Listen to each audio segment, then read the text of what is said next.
All right, boys and girls, what is up? It's the Salty Vet back with another video. This one is expounding on the short I did earlier in the week, talking about how seemingly out of touch the elites in America are with the middle class, the common man, the working people. Throw whatever term you want on there, I guess. Those of us who work to provide, those of us who, some of us live paycheck to paycheck. Those of us who were most affected by COVID. Those of us who are most affected by inflation, which ends up being a tax on the middle class.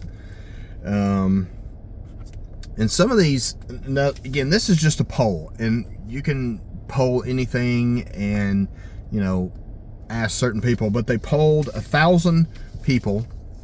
And I think this is from, who did this? This is the Committee to Unleash Prosperity. This is from January of this year, so this is, brand new.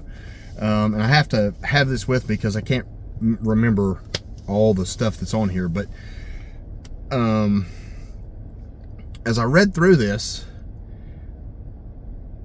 I wasn't shocked, but it wasn't really confirmation bias either, right? Like, I had thoughts of how people thought because I have friends who fall into this bracket, and I love them dearly and they've done well for themselves, no problem with that. But what I've seen is once people get to a certain level of economic status, they lose touch with where they came from. Not always, but at least in my experience, a bulk of the time. So I'm just going to run down a couple of these. Comment below if you want. Some of these are wild. More than 2/3, and this is the elites, right? So their definition of an elite is somebody who makes at least $150,000 a year, which puts you in the 1% in this country, and who has an advanced degree, so master's or above, right? And then they segregated it one step further into Ivy League schools, right? So, or elite schools, so Duke, Vanderbilt, Harvard, Princeton, Yale, those folks, right? More than 2/3 of the elites favor rationing vital energy, food, resources to combat the threat of climate change. 2/3. Those are the people that are pushing the climate change stuff, right? So much so, they would ration food. Just let that roll around in your noggin for a second. They're going to ration food if it meant changing the path that we're on for the climate, which, by the way, there are several studies and several podcasts you can look up, and I'll try to link one below, where paleogeologists have said we're in a period of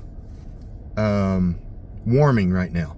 So basically, I was listening to this on Liberty Lockdown the other day with my guy Clint.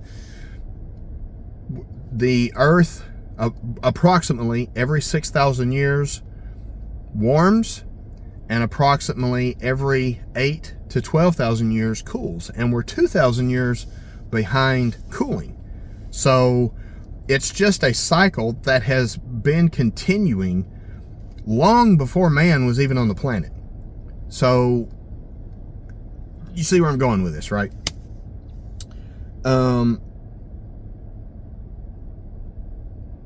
nearly 60%, 60% think of the elites think that there is too much freedom in this country. That's the one where I sat back and went, what the fuck?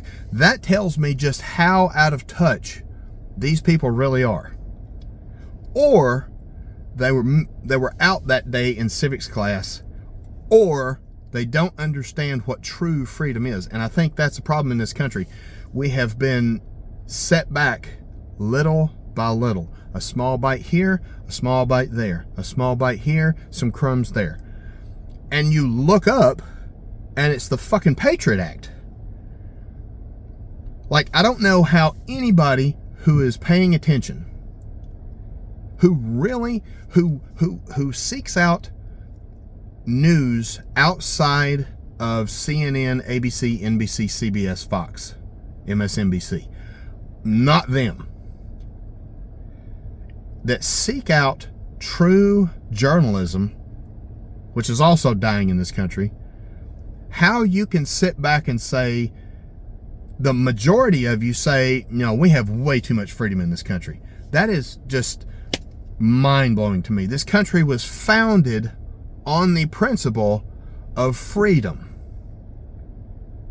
You do you, boo-boo. As long as it's not fucking with anybody else, have fun. Like, that's kind of my philosophy, right? Don't bring your shit over here. Don't put your shit on me, and I won't put my shit on you. And you would think that would be an easy system, but you'd be wrong. And you don't have to look any further than certain groups are trying to just shove it down your throat every time you turn around, right? So that one floored me. It really did.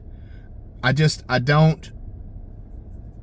will see 3 of my friends who fit into this category this weekend. I'm going to ask each one of them individually if they think there's too much freedom. And this could, honestly, I'm in Tennessee. This could be an East Coast, New York, Connecticut, New Hampshire, Maine thing, right? This could be an East Coast liberal thing, which is another level on top of that, right? What's another one? 2/3, 67% say teachers and other educational professionals should decide what children are taught rather than letting parents decide. And I bet you one of 2 things applies to this statistic. A, their kids are either in private school and they're getting a world-class education, or B, they don't have kids. That's another stat. I'm like, okay, so you don't want to be accountable, and there's that word again, for your children until they are adults, right? You want to dump this on the teachers. And again, I'm not for public education. I don't think the government should be in schools at all, but it's the system we have right now, right? There are outstanding teachers. My niece is one of them. I would much rather her have her own homeschool and get paid whatever the market dictates she should get paid. But I think we can all agree that public school teachers are, across the board, vastly underpaid. So, I will try to post the link to this at the bottom. But if you have friends that are in this bracket, and maybe you're in this bracket, great. Ask yourself those questions. Mainly because everything else falls under this for me. Do you honestly believe there's too much freedom in this country? And if you do, my friend, you're part of the problem. Next time, Salty Vet, I'm out.